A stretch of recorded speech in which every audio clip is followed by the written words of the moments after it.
Hello दोस्तों, नमस्कार, आदाब, सत श्री अकाल। फ्रेंड्स, आप सब कैसे हैं? तो आई होप आप सब अच्छे होंगे। तो दोस्तों, आज मैं आपको एक नया टॉपिक केमिस्ट्री का फर्स्ट लेसन मैंने स्टार्ट कर दिया है क्लास 10th का। तो आज मैं केमिस्ट्री का नेक्स्ट टॉपिक पढ़ाने वाला हूं। और आप अभी तक हमारे चैनल में नए आए हैं तो चैनल को लाइक करें, शेयर करें, और अगर आपको वीडियो अच्छा लगता है तो आप वीडियो को तभी सब्सक्राइब करें, ठीक है। और बस यही आगे हम बताएंगे कुछ, ठीक है। आपको अब हम बताएंगे अपना टॉपिक क्या है। हमारा टॉपिक है आज द्रव्य अविनाशिता का नियम, जैसा कि आपको यहाँ पे दिख रहा होगा।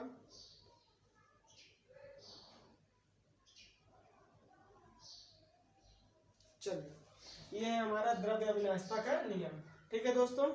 द्रव्य अविनाशिता का नियम, ये द्रव्य अविनाशिता का नियम होता क्या है दोस्तों?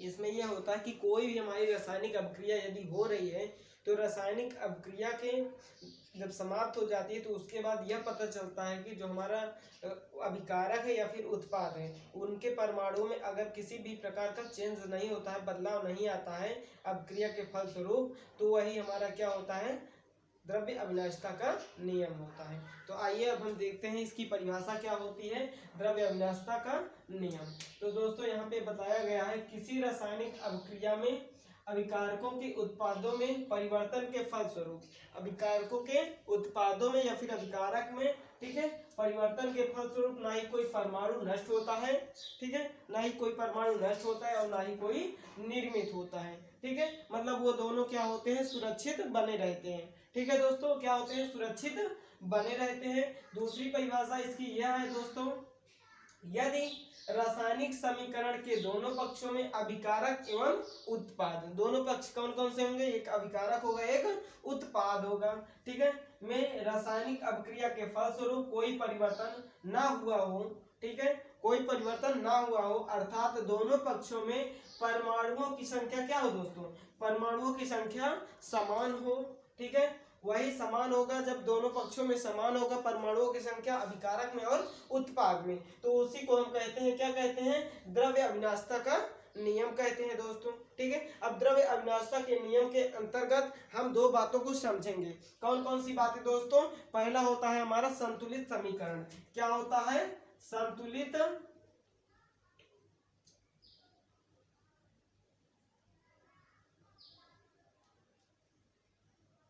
संतुलित समीकरण, ठीक है दोस्तों। संतुलित समीकरण क्या होता है दोस्तों? ठीक है, ऐसे रासायनिक समीकरण जिनमें दोनों पक्षों में, ठीक है, दोनों पक्षों के प्रत्येक तत्व क्या हो, समान हो, प्रत्येक तत्व क्या हो, तत्वों के जो परमाणुओं की संख्या है वो बराबर हो, ठीक है। ऐसे रासायनिक समीकरण, ऐसे रासायनिक समीकरण, ऐसे रासायनिक समीकरण, ठीक है, जिसके दोनों पक्षों में, जिसके दोनों पक्षों में, ठीक है, दोनों पक्षों में, ठीक है, क्या होगा, उसके जो तत्व होंगे, तत्वों के परमाणुओं की संख्या, प्रत्येक तत्व के, दोनों पक्षों में प्रत्येक तत्व के, प्रत्येक तत्व के परमाणुओं की संख्या, परमाणुओं की संख्या क्या होगी दोस्तों, परमाणुओं की संख्या बराबर होगी, क्या होगी, बराबर होगी, ठीक है। जब बराबर होगी तो हमारा जो समीकरण होगा वो संतुलित होगा, क्या होगा, वो संतुलित होगा। आइए अब हम एग्जांपल के माध्यम से समझते हैं हमारा क्या होगा संतुलित समीकरण।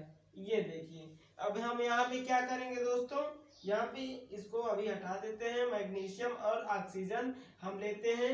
जब हम क्या करवाते हैं, इसका रिएक्शन करवाएंगे, जब रिएक्शन करवाएंगे तो ये हमारा देखिए दोस्तों, ये बनेगा प्रोडक्ट, मैग्नीशियम ऑक्साइड बन जाएगा। यहाँ पे 2 ऑक्सीजन है, हमने ये 2 ऑक्सीजन बता दिया। तो ये हमारा क्या हो गया दोस्तों, दोनों तरफ हमारे परमाणुओं की संख्या प्रत्येक तत्व की क्या है, बराबर है, क्या है दोस्तों, बराबर है, ठीक है। आई बात समझ में कि नहीं आई आपको? ओके, तो ये हमारा क्या हो जाएगा, दोनों बराबर हो जाएगा। ठीक, अब देखिए, अब इसके बाद हमारा क्या हो जाएगा, यहाँ पे ये मैग्नीशियम है, आप इसको लिख सकते हैं,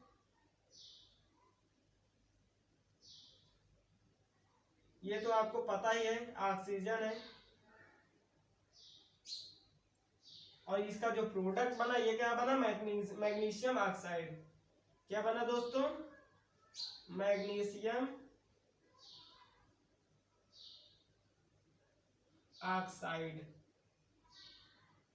ये ठीक है, आपको इसमें पता चल गया होगा ये हमारा क्या है, संतुलित समीकरण है। अब आइए हम बात करते हैं असंतुलित समीकरण। किसकी दोस्तों, असंतुलित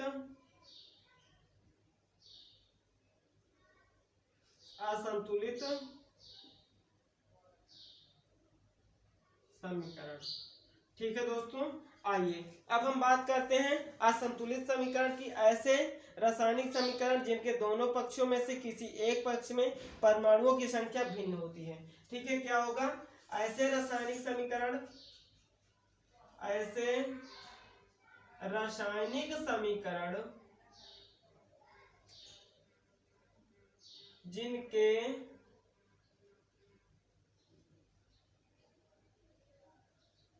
दोनों पक्षों में से, दोनों पक्ष कौन कौन से दोस्तों, जैसे अभिकारक और उत्पाद। ठीक है, दोनों पक्षों में से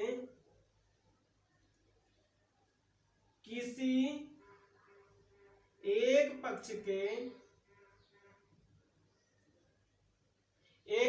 के तत्व के परमाणुओं की संख्या क्या हो, एक पक्ष के जो हमारा तत्व बनेगा या यौगिक बनेगा उसके परमाणुओं की संख्या, तत्व के परमाणुओं की संख्या, परमाणुओं की संख्या भिन्न हो। क्या हो दोस्तों, भिन्न हो, यानी अलग हो। ठीक है, इस प्रकार के समीकरण को असंतुलित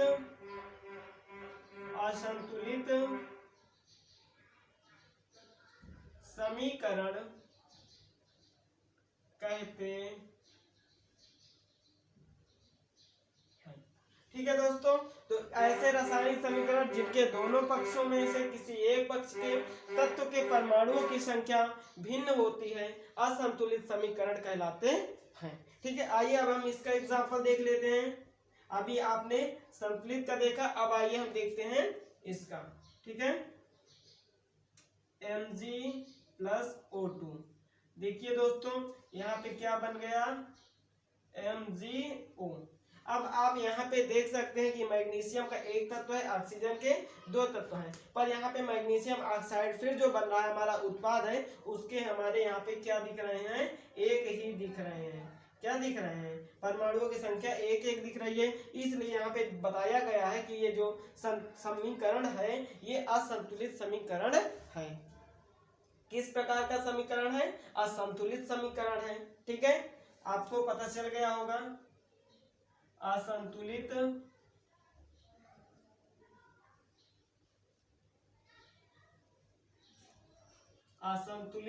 समीकरण। ठीक है दोस्तों, आप इसको नोट कर लीजिए, आपको दिख रहा होगा अच्छे से। ओके, चलिए अब हम आगे बताते हैं आपको। चलिए फ्रेंड्स, अब हम समझते हैं आगे जो हमारा रासायनिक संतुलित समीकरण है। ठीक है, रासायनिक समीकरण को संतुलित करना, कितनी विधियों के माध्यम से रासायनिक समीकरण को संतुलित किया जा सकता है, अब हम यहाँ पे समझेंगे।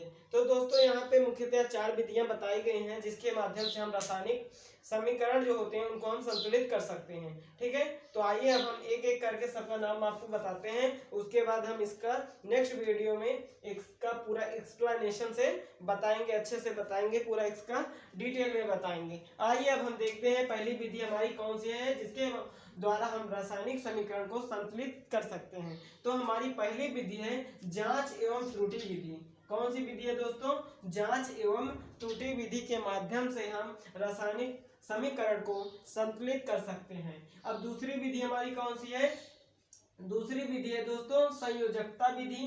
कौन सी विधि है? संयोजकता विधि। अब तीसरी विधि कौन सी है दोस्तों, जिसके माध्यम से हम रासायनिक समीकरण को संतुलित कर सकते हैं? तो यहाँ पे है आंशिक समीकरण विधि। आंशिक समीकरण विधि। चौथी विधि कौन सी है जिसके द्वारा हम रासायनिक समीकरण को संतुलित कर सकते हैं? तो ये है लास्ट आयनिक समीकरण विधि। ठीक है, तो इस तरह से ये दोस्तों हमारी चारों विधियां हैं जिसके माध्यम से हम समीकरण को संतुलित कर सकते हैं। ठीक है, और अब आगे हम देखते हैं कि जो हमारा समीकरण बनता है दोस्तों, हम इसको किस प्रकार से अच्छे से इसको हम रिप्रेजेंटेट कर सकते हैं, प्रदर्शित करते हैं, दिखाते हैं कि ये हमारा गैस है, ये हमारा ठोस है, ये हमारा लिक्विड है, ये हमारा जल है। हम उसको किस प्रकार से दिखाते हैं, तो अब हम यहाँ पे आपको कुछ 5-6 पॉइंट में बताएंगे, जिसके बाद आपको उसको हम समझाएंगे। चलिए हम देखते हैं फर्स्ट पॉइंट दोस्तों, क्रिया कारक एवं उत्पादों की भौतिक अवस्था के प्रतीकों द्वारा। किसके द्वारा दोस्तों? प्रतीकों के द्वारा क्या किया जाता है, उसको दर्शाया जाता है।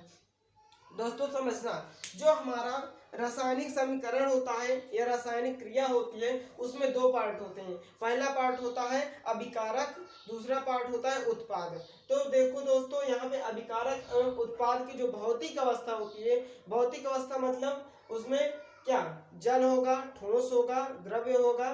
ठीक है, तो ये सब इसकी भौतिक अवस्था है। जब भौतिक अवस्था को हम उसके प्रतीकों के माध्यम से क्या करते हैं दोस्तों, दर्शाते हैं। ठीक है, क्या करते हैं, दर्शाते हैं। पहली बात हो गई, जैसे जल को एक्वस के रूप में, एक्यू के रूप में दर्शाते हैं, गैस को जी के फॉर्म में दर्शाते हैं, सॉलिड को एस से दर्शाते हैं और द्रव्य को एल से दर्शाते हैं। ठीक है, अब आइए हम दूसरी बात करते हैं, दूसरे पॉइंट की बात करते हैं। बनने वाले अवक्षेप को जो हमारे अवक्षेप बनेंगे यानी अपशिष्ट पदार्थ जो होंगे, ठीक है, जिनको हमारी जो क्रिया होती है उसके बाद वो निकल जाते हैं बाहर, उनको अपशिष्ट रूप के निकाल दिया जाता है अपशिष्ट रूप में। तो क्या होगा, उसका तीर हम किस प्रकार से लगाते हैं, उसका तीर दोस्तों नीचे की तरफ लगाते हैं। उसको हम दर्शाने के लिए जो तीर होगी उसका मुंह किधर होगा, नीचे की तरफ होगा। तो ये क्या दर्शाता है कि ये हमारा क्या हो रहा है, बाहर निकल रहा है, ये अवक्षेप है। क्या है, अवक्षेप है। ठीक है, ये हो गया। अब देखिए दोस्तों, जो हमारी रासायनिक अभिक्रियाएं होती है उनमें कुछ हमें क्या मिलता है, गैस मिलती है। तो गैस जैसे ही निकलती है तो उसको हम किस चित्र के माध्यम से दर्शाते हैं। ठीक है, गैसीय अवस्था को जो तीर ऊपर की ओर दिखाई जाती है उसके द्वारा हम क्या करते हैं, प्रदर्शित करते हैं। क्या करते हैं दोस्तों, प्रदर्शित करते हैं। जैसे यहाँ पे मैंने आपको बताया है, ये मैग्नीशियम है, यस है, सॉलिड है, फिर H2SO4 है, एक्वस फॉर्म में है। जब इसकी हम क्रिया करा दे रहे हैं, जब क्रिया कराएंगे तो मैग्नीशियम सल्फेट बन जाएगा, ये एक्वस फॉर्म में चेंज हो जाएगा। इसको हमने AQ से दिखा दिया। फिर उसके बाद जो हमारा अवक्षेप बचा, अपशिष्ट रूप में बचा दोस्तों, ये हमारा H2 है। H2 मतलब गैस है। गैस से देखो दोस्तों, तो मैं इसको तीर ऊपर की ओर दिखाया हूँ। ये देखो, ये मैं यहाँ पे तीर ऊपर की ओर लगाया हूँ, यानी यहाँ पे आप समझ चुके हैं कि जो ये तीर है ये किसको रिप्रेजेंटेट कर रही है, ये हमारे गैस अवस्था को रिप्रेजेंटेट कर रही है। आइए अब हम चौथे पॉइंट की बात करते हैं। चौथे पॉइंट को हम कैसे दर्शाते हैं। देखिए दोस्तों, जो हमारा उत्प्रेरक होता है, ये ताप होता है, टेम्परेचर होता है। तो जो भी हम रासायनिक अभिक्रिया करते रहते हैं, हम एक लाइन खींचते हैं। ये लाइन खींचते हैं ना, ये जैसे मैंने आपको बताया, ये मैंने लाइन खींचा था, इसके नीचे या तो लिख देते हैं या तो फिर इसके ऊपर लिख देते हैं। तो अभिक्रिया की परिस्थितियां, जैसे परिस्थिति क्या क्या दी जाती है, ताप दिया जाता है, दाब है, या फिर ऊष्मा है, तो या फिर उत्प्रेरक है, जो भी कोई एंजाइम है, या भी हमारा क्या है, जैसे अम्ल है या और कुछ है। ठीक है, जब उसका यूज किया जाता है तो उसको या तो जो हमारी लाइन होती है, तीर होती है, उसके नीचे लिखा जाता है या तो फिर उसके ऊपर लिखा जाता है। ठीक है दोस्तों, कहाँ लिखा जाता है, या तो ऊपर लिखा जाता है या फिर नीचे लिखा जाता है। आई बात समझ में, इतना आ गई, आई कि नहीं आई। चलिए दोस्तों, अब जो ऊष्मा होगी, ऊष्मा भी यहीं पे आ गई, ताप भी आ गया, दाब भी आ गया। या तो इसको ऊपर लिखते हैं या तो फिर नीचे लिखते हैं। इतनी बात समझ में आ गई। चलिए अब देखते हैं जो हमारी सांद्रण को तनु या सांद्र के द्वारा कैसे दर्शाते हैं। ठीक है, उसको हम क्या दर्शाएंगे। आइए अब हम बात करते हैं मुक्त ऊर्जा। पांचवा पॉइंट है मुक्त ऊर्जा। जब ऊर्जा मुक्त होती है किसी भी रासायनिक अभिक्रिया में, तो उसको किस प्रकार से हम दर्शाते हैं, मुक्त हुई ऊष्मा।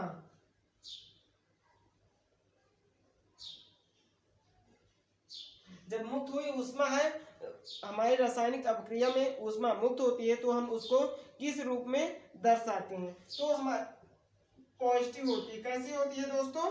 पॉजिटिव होती है, प्लस फॉर्म में होती है। आइए हम इसका एग्जांपल समझते हैं। कार्बन सॉलिड होता है, प्लस O2 ऑक्सीजन हो गया, ठीक है। जब हम इसकी क्रिया करवाते हैं तो क्या बनेगा? CO2 बनेगा, और इसमें कुछ ऊर्जा मुक्त होगी, वही ऊर्जा हमारी क्या दिखाएगी? ये देखो दोस्तों, किलो कैलोरी, ठीक है। 94 किलो कैलोरी ऊर्जा क्या हो रही है? यहाँ पे मुक्त हो रही है। इस अभिक्रिया से 94 किलो कैलोरी ऊर्जा मुक्त हो रही है। तो यानी हम इसको प्लस फॉर्म में दर्शाते हैं। किस फॉर्म में दर्शाते हैं? प्लस के रूप में दर्शाते हैं, ठीक है। अब आइए, जब अवशोषित ऊर्जा होती है, ठीक है,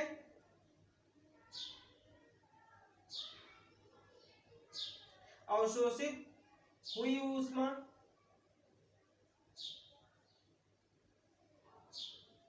ठीक है, तो इसको हम माइनस के रूप में दर्शाते हैं। किस फॉर्म में दर्शाते हैं? माइनस के फॉर्म में दर्शाते हैं, ठीक है दोस्तों। किस फॉर्म में दर्शाते हैं? माइनस के फॉर्म में दर्शाते हैं। आइए अब हम इसका एग्जांपल भी समझते हैं। कार्बन है, ठीक है, H2 गैस के साथ अभिक्रिया करा दे रहे हैं तो CH2 बन जा रहा है, ठीक है। क्या बन जा रहा है? CH2 हमारा क्या हो जाएगा? ये तो गैस फॉर्म में था, ये लिक्विड फॉर्म हो जाएगा। क्या हो जाएगा? लिक्विड फॉर्म हो जाएगा। और इसमें से -22 किलो कैलोरी ऊष्मा अवशोषित हो रही है। क्या हो रही है? ऊष्मा जब अवशोषित होती है तो यहाँ पे माइनस लगता है, जब मुक्त होती है तो यहाँ पे प्लस लगता है, ठीक है दोस्तों।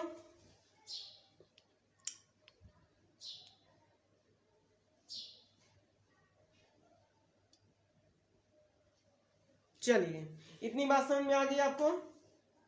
ओके।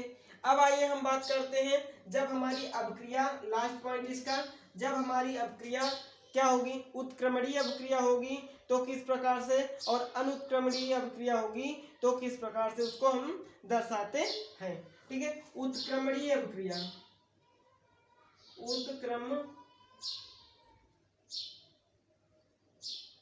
जब उत्क्रमणीय अभिक्रिया होती है तो हम किस प्रकार से उसको, किस चिन्ह के माध्यम से दर्शाते हैं? तो दोस्तों हम उसको इस तरह से, कुछ इस तरह से उसको हम दर्शाते हैं। ये चिन्ह होता है दोस्तों, ये देखिए। जब उत्क्रमणीय अभिक्रिया होती है तो हम इस चित्र के माध्यम से, इस चिन्ह के माध्यम से दर्शाते हैं उस अभिक्रिया को। जो उत्क्रमणीय अभिक्रिया होती है तो हम इस अभिक्रिया, इस चित्र के माध्यम से, इस चिन्ह के माध्यम से हम इसको दर्शाते हैं, ठीक है। चलिए दोस्तों, अब हम आगे बढ़ते हैं, ठीक है।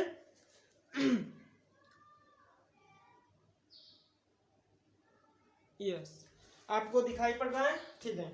चलिए अब हम बात करते हैं रासायनिक समीकरण के महत्व क्या क्या है। यह रासायनिक जो समीकरण होता है हमारे लिए क्यों महत्वपूर्ण होता है, क्यों इम्पोर्टेंट होता है, इसकी हम जानकारी यहाँ पे लेने वाले हैं। जो हमारा रासायनिक समीकरण होता है दोस्तों, उसमें जो अभिकारक होते हैं या उत्पाद होते हैं उनके बारे में हमें जानकारी देता है कि ये हमारा उत्पाद है, ये हमारा अभिकारक है। तो आइए अब हम इसको पॉइंट वाइज बात करते हैं इसके बारे में, जो रासायनिक समीकरण हमारे लिए इतना महत्वपूर्ण आखिर क्यों है, ठीक है। तो हम इसको पॉइंट वाइज समझेंगे और लास्ट में आपको एक नोट पॉइंट बताएंगे जो आपके लिए बेहद जरूरी है, ठीक है। चलिए अब हम देखते हैं। यहाँ पे देखिए, पहला पॉइंट हमारा बताया गया है कि कोई भी रासायनिक समीकरण रासायनिक अभिक्रिया में भाग लेने वाले अभिकारक एवं उत्पाद के संबंध, जो संदर्भ में जानकारी देता है। जो भी हमारा रासायनिक समीकरण होता है दोस्तों, जो भी हमारा रासायनिक समीकरण होता है वो हमारे रासायनिक अभिक्रिया में भाग लेने वाले उत्पाद और अभिकारक दोनों के बारे में जानकारी देता है, ठीक है। आइए अब हम नेक्स्ट पॉइंट की बात करते हैं, सेकंड पॉइंट की बात करते हैं। सेकंड पॉइंट क्या कह रहा है? इसमें उपस्थित, यानी अभिक्रिया में उपस्थित अभिकारक एवं उत्पाद के अणुओं में परमाणुओं के संगठन का पता चलता है। एक बात हमें यह भी पता चल गया दोस्तों कि जो हमारी रासायनिक समीकरण होता है, रासायनिक अभिक्रिया में भाग ले रहे अभिकारक में या फिर उत्पाद में जो परमाणुओं की संख्या है उसके बारे में भी पता लगाया जा सकता है रासायनिक समीकरण के माध्यम से। ठीक है दोस्तों, इतना समझ में आ गया। रासायनिक समीकरण के माध्यम से मेरे कहने का मतलब ये है कि उसमें उपस्थित अभिकारक जो है या फिर जो हमारा प्रोडक्ट बना है, जो उत्पाद बना है, उसमें अणुओं की मात्रा, परमाणुओं की मात्रा या परमाणु की संख्या कितनी है, इसके बारे में भी जानकारी हमें मिलती है। आइए अब हम तीसरे पॉइंट की बात करते हैं। तीसरा पॉइंट क्या कह रहा है, इसमें अणुओं की संख्या एवं द्रव्यमान के अपेक्षिक अनुपात का पता लगाया जा सकता है। उसमें जो प्रोडक्ट बनेगा उसका फिर द्रव्यमान हो जाएगा, उसका अपेक्षिक अनुपात क्या होगा, इसका भी रासायनिक समीकरण के माध्यम से पता लगाया जा सकता है। ठीक है दोस्तों, क्या किया जा सकता है, पता लगाया जा सकता है। चलिए अब ये चौथा पॉइंट क्या है, इसमें अभिक्रिया की प्रकृति का भी पता चलता है। जो हमारा रासायनिक समीकरण होता है इसके माध्यम से अभिक्रिया की प्रकृति का भी पता लगाया जा सकता है। इसके द्वारा अभिक्रिया में उपस्थित गैसीय पदार्थों के आयतन के भी बारे में जानकारी प्राप्त की जा सकती है। इसके द्वारा अभिक्रिया में उपस्थित गैसीय पदार्थ के आयतन के बारे में पता लगाया जा सकता है या पता चलता है। ठीक है दोस्तों, तो ये हमारे, इसलिए हमारा जो रासायनिक समीकरण होता है इसलिए ये महत्वपूर्ण होता है। ठीक है दोस्तों, आइए अब हम एक बार फिर से रिवीजन कर देते हैं कि रासायनिक समीकरण हमारे लिए क्यों इतना इम्पोर्टेंट है। पहली बात यह है कि दोस्तों, पहला पॉइंट ये कह रहा है कि कोई भी रासायनिक समीकरण रासायनिक अभिक्रिया में भाग लेने वाले अभिकारक एवं उत्पाद के संदर्भ में जानकारी देता है। यह जानकारी मिलती है यह रासायनिक समीकरण के माध्यम से। दूसरा पॉइंट है, इसमें उपस्थित अभिकारक एवं उत्पाद के अणुओं में परमाणु के संगठन का पता चलता है। ठीक है दोस्तों, अब तीसरा पॉइंट, इसमें अणुओं की संख्या एवं द्रव्यमान के अपेक्षिक अनुपात का पता लगाया जा सकता है। ठीक है, अब तीसरा पॉइंट क्या है कि जो हमारा रासायनिक समीकरण होता है दोस्तों, इसके माध्यम से हम अभिक्रिया की प्रकृति का भी पता लगा सकते हैं। ठीक है, अब इसके द्वारा चौथा पॉइंट, पांचवा पॉइंट है, ये चौथा पॉइंट प्रकृति के बारे में जानकारी मिल जाएगी। पांचवा पॉइंट है, जो हमारी अभिक्रिया हो रही है उसमें अगर गैस कोई अवस्था मिल रही है तो उसके आयतन का भी पता लगाया जा सकता है। ठीक है, अब आइए दोस्तों हम बात करते हैं नोट पॉइंट, जो नोट करने लायक है। ठीक है, नोट डाल के लिख लीजिए आप सभी लोग। नोट पॉइंट क्या है, एनटीपी पर यानी नॉर्मल टेम्परेचर और प्रेशर पर, नॉर्मल टेम्परेचर और प्रेशर पर एक मोल गैस का आयतन कितना होता है दोस्तों? मेरे बच्चा लोग बताओ कमेंट सेक्शन में, कितना होता है? 22.4 लीटर। कितना होता है दोस्तों? एक मोल गैस का आयतन 22.4 लीटर होता है। इतनी बात समझ में आ गई कि नहीं आई?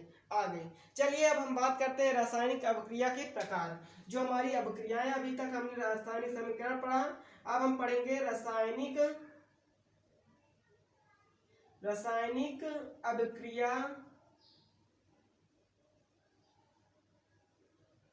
के प्रकार। ठीक है दोस्तों, हेडिंग डाल लीजिए, रासायनिक अभिक्रिया के प्रकार। चलिए अब हम बात करते हैं कितने प्रकार की होती हैं रासायनिक अभिक्रियाएं? 6 प्रकार की होती हैं। पहला बात, रासायनिक अभिक्रियाएं 6 प्रकार की होती हैं।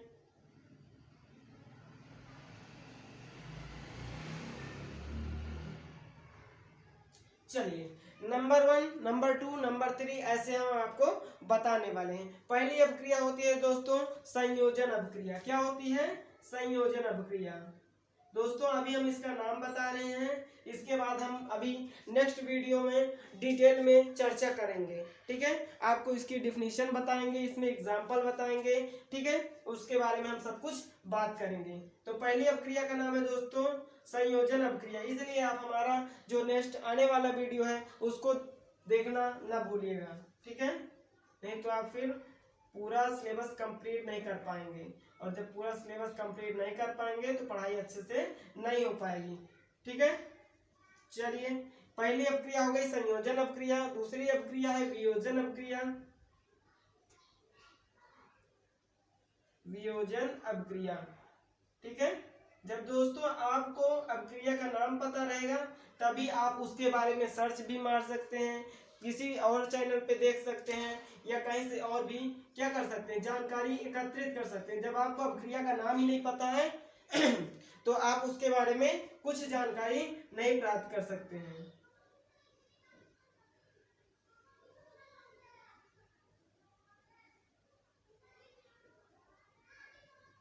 देखिए दोस्तों, तीसरी अभिक्रिया है वियोजन विस्थापन अभिक्रिया। कौन सी अभिक्रिया है दोस्तों? विस्थापन अभिक्रिया। अब वियोजन अभिक्रिया के बारे में दोस्तों थोड़ा सा और बता दूं। इसके 3 भाग होते हैं। वियोजन अभिक्रिया के 3 भाग होते हैं। कौन कौन से? ऊष्मीय अपघटन। क्या होगा दोस्तों? ऊष्मीय अपघटन।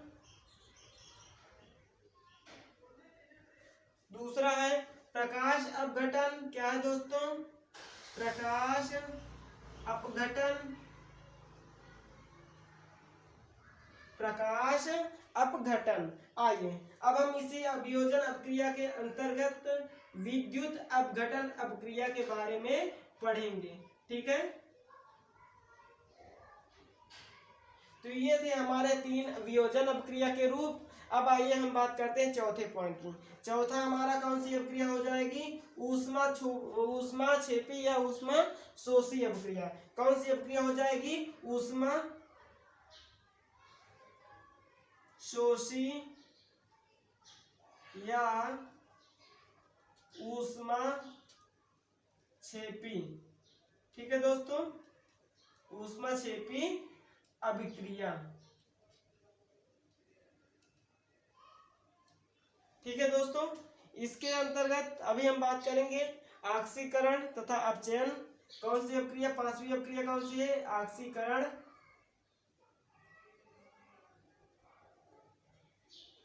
ऑक्सीकरण एवं अपचयन।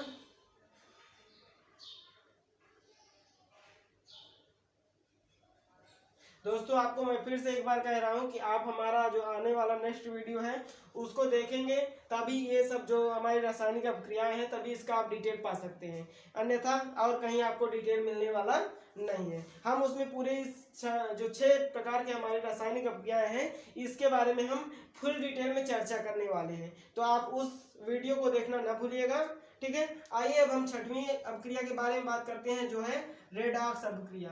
कौन सी अभिक्रिया है दोस्तों? रेडॉक्स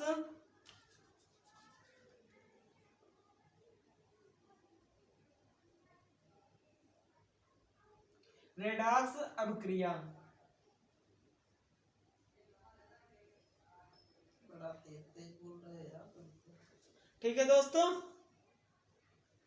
हाँ चलिए, इतना आपको समझ में आ गया। ये 6 हमने आपको अभिक्रिया बता दिया है। 6 अभिक्रिया के बारे में हम नेक्स्ट वीडियो में डिस्कशन करेंगे।